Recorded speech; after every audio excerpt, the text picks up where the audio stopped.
Këto janë pyetjet me shtjellim për pjesën e dytë të tezës, pra për tekstin letrar. Pyetja e parë me shtjellim me 20 në radhë. Çfarë sfondi krijohet në këtë poezi, cila është ngjyra që krijoni në përfytyrimin tuaj?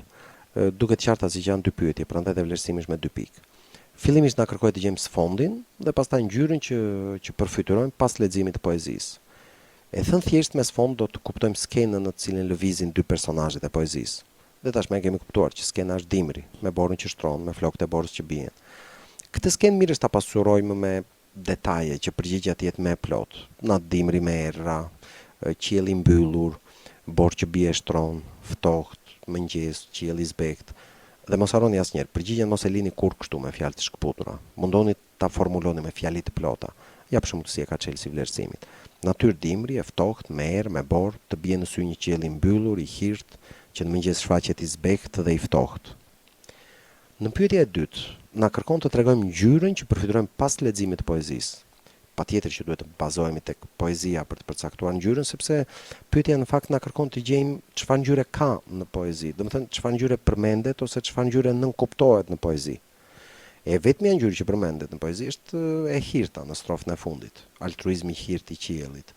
Ndërsa ngjyra e bardhë, le të themi nënkuptohet përderisa flitet për dëborë dhe për flokë bore. Ngjyrat tjera as ka as nënkuptohen.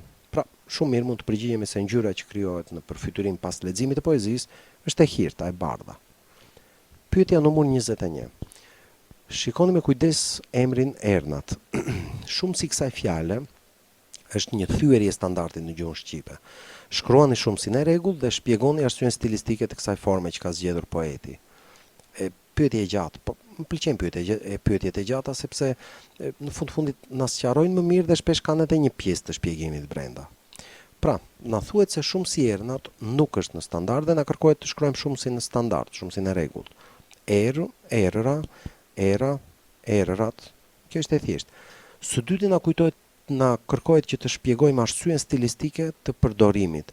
Me fjalë të thjeshta pse i ka shkrepur Kadares ta përdor në këtë formë të shregull dhe jo standarde.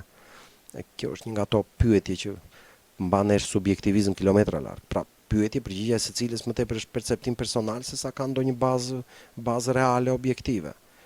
Me të vërtetë mund të ketë ndonjë bazë objektive në këtë lloj përgjigjesh. Ja të idhemi në tekste dhe ta provojmë. Që ti ta shkuntje me një gjest shkujdesshëm krejt dhe gjithë gëzim, një natë të tërë qielli punoi me ernat në bashkëpunim.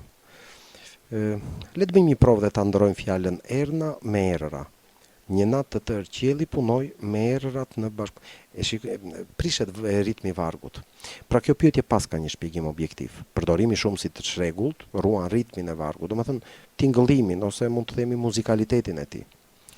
Për mua është e mjaftë kjo përgjigje, sepse nëse do të shtyhemi më tej për të gjetur arsye të tjera stilistike, jam i sigurt që do të bijem në subjektivizëm, pra dhe në pasaktësi. Për shembull, Chelsea vlerësimit ka dhënë edhe këto alternativa shpjegimi. Përdorimi i formës me n mund të theksojë më shumë imazhin e forcës dhe të fuqisë. Për mua është krejtësisht e kundërta. R-ja është shumë më e fortë se sa n-ja. Madje edhe për ta mbështetur mendimin, Chelsea vetë ka gjetur një fjalë me r, fortë. Bashkëtingëllorja N ka forcë më të madhe dhe intensitet më të dukshëm se bashkëtingëllorja R, perceptim personal. Ose alternativa tjetër e shpjegimit. Fjala ernat e thekson më shumë idenë që kërkon të na përcjell autori në lidhje me bashkëpunimin e erë qiell. Pra bashkëpunimi jepet më mirë me ernat se sa me errat. Hajde besoje këtë. Prandaj këmbëngul është i mjaft shpjegimi i parë që dham, s'ka nevojë të ngatrohemi me interpretime të tilla të pabaza. Pyetja tjetër e 22-ta. Lexoni me kujdes strofën e dytë. Cila është fjala që krijon efekt të menjëhershëm? Zbërtheni simbolikën që ajo bart në kontekstin e dhënë. Lexojmë strofën e dytë duke treguar kujdes që të vëmë re cila është fjala që bie në sy që godet, që krijon efekt, pra që na bën përshtypje më shumë se të tjerat. U projektua çdo kristal i saj në qiell të madh diku dhe nuk pushoi së rëni ajo, gjersa i gjeti flokët e tu. Fjalët më të veçanta, ato që na bëjnë menjëherë përshtypje, duket qartë që janë kristal dhe flokët. Në fundit, qerthulli, boshti i gjithë poezisë janë kristalet e borës që bien për të shkundur me atë gjest të shkujdesur vajzëror prej flokëve të vajzës. Puna është se na kërkohet të zgjedhim vetëm njërin prej tyre. Si do të mund ta zgjedhim me ç'kriter? Për shembull, pse të zgjedhim kristal dhe jo flokët? Ose anasjellta, pse flokët dhe jo kristal? Këtu na vjen në ndihmë pyetja vetë, mënyra e formulimit, ose më mirë, fjalët me të cilat është formuluar. Zbërtheni simbolikën që ajo bartë në kontekstin e dhenë. Atëherë, në këtë kontekst, duhet të zbërthejmë simbolikën e fjalës që do të zgjedhim. Në fakt, edhe kristal, edhe flok, të dyja fjalët bartin kuptime simbolike në kontekstin e gjithë poezisë. Flokët, feminitet, vajzëri, delikatesë, kristali brishtësi, bukuri, pastërti. Këtë zgjedhim.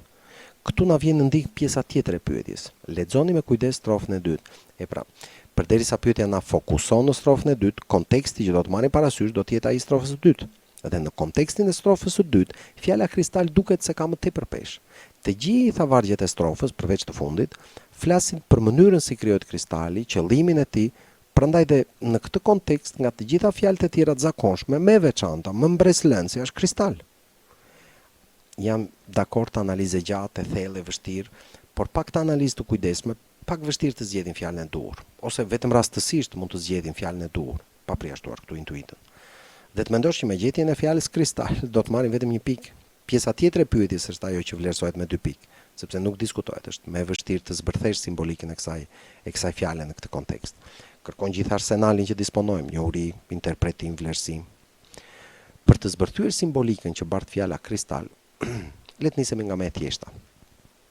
Kristali si fjalë dhe si send të themi, për shkak të cilësive që ka privilegjin të ketë kuptim simbolik në poezi, në arte, madje dhe në jetën e përditshme.